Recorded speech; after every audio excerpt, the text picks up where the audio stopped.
Hey everybody, there's a lot going on right now with DC with Shazam's performance and Zack Snyder's announcements. So I'm going to kind of run down it all. Shazam underperformed at the box office when it premiered, and there's many reasons for that. I'll go over a couple things that we're seeing. First of all, the advertising. They spent $100 million on advertising, but sounds like they kind of advertised in the wrong direction, mainly towards people who already knew about the Shazam movie and less to people who didn't know about a Shazam movie. There was an article from The Wrap, which we reference on our website, that talks about how Black Adam did not want Shazam to be in his movies.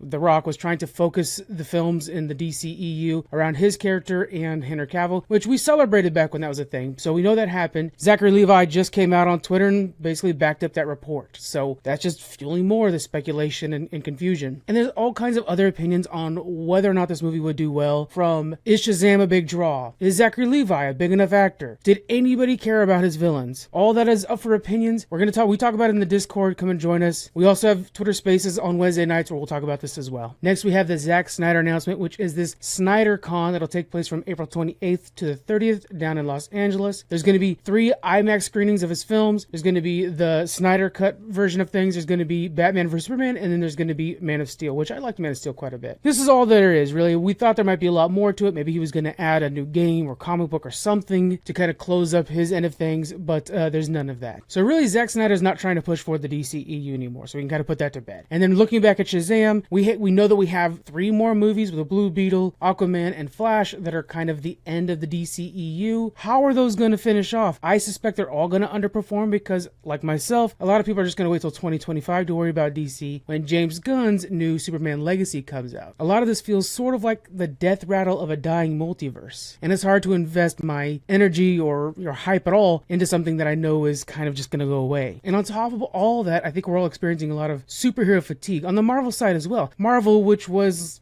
too big to fail, all of a sudden is having subpar movies after subpar movies to a lot of people. So yes, Shazam flopped, and yeah, there are many reasons to it, but overall, I think the key is DC and Marvel need to slow down a little bit, let us have a breather in between things, kind of like how Star Wars is doing things now. They stopped making movies, they're focused on the shows for a bit. That's kind of nice, and I personally am taking that break because I'm not worried about DC movies until 2025, and Marvel movies are going to keep coming out, but I'm definitely not investing my energy into seeking out information on them as much as I used to. Let me know what you guys think. Are you guys experiencing superhero fatigue at this point?